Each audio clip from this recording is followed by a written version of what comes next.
নমস্কার বন্ধুরা, আজকে শুক্লা রান্নাঘরে সবাইকে স্বাগত। আজ আর একটা নতুন রেসিপি নিয়ে চলে এসেছি।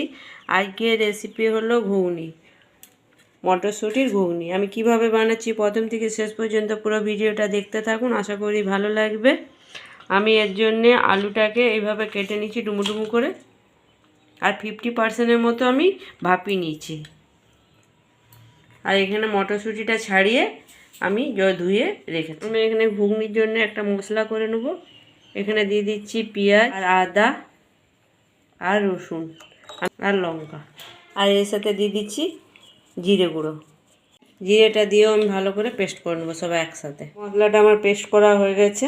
আমি ঘুগনিটা চাপানোর জন্য কড়াই চাপিয়ে দিয়েছি। কড়াইটা গরম হয়ে গেছে, কড়াইয়ের মধ্যে তেলও দিয়ে দিয়েছি। আমি সরষের তেলে রান্নাটা করছি।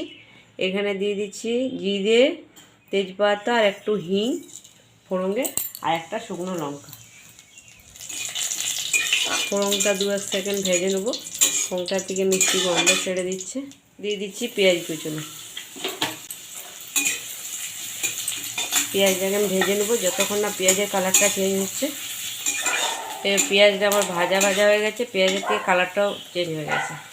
এবারে পেঁয়াজের মধ্যে দিয়ে দিচ্ছি একটু নুন, তাহলে পেঁয়াজটা আমার নরম হয়ে যাবে নুনটা দিলে।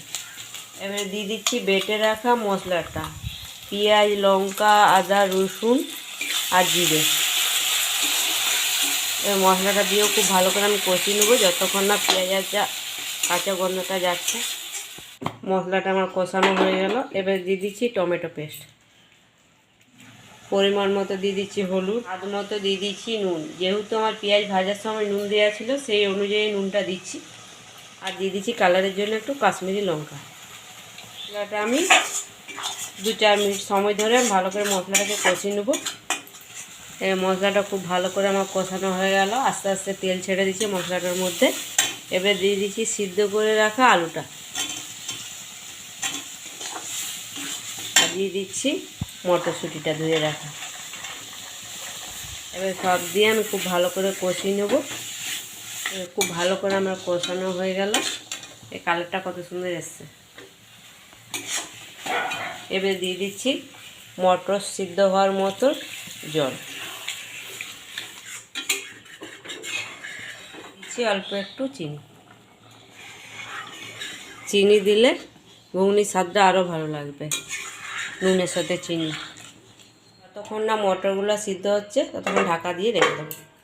আমি ঢাকাটা খুলে দেখে নিচ্ছি, অনেক জলটাও কমে গেছে, মটরগুলোও সিদ্ধ হয়ে গেছে।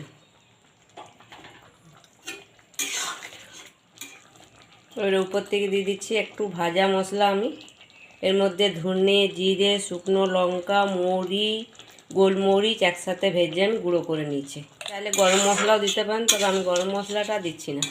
আর একটু হাতে ঘষে কসুরি মেথি দিয়ে দিচ্ছি, আর দিয়ে দিচ্ছি ধনে পাতা। এটা এরকমই মাখা মাখা একটু খেতে ভালো লাগবে। খুব ঝোলও ভালো লাগবে না, আবার খুব শুকনো শুকনোও ভালো লাগবে না। আর এটা ঠান্ডা হলে আরও শুকিয়ে যাবে তরকারিটা। আজকে মটরশুঁটির ঘুগনি রেসিপিটা আপনাদের কেমন লাগলো অবশ্যই জানাবেন। যদি ভালো লাগে লাইক, শেয়ার, সাবস্ক্রাইব করবেন আর পাশে থেকে সাপোর্ট করবেন। ধন্যবাদ।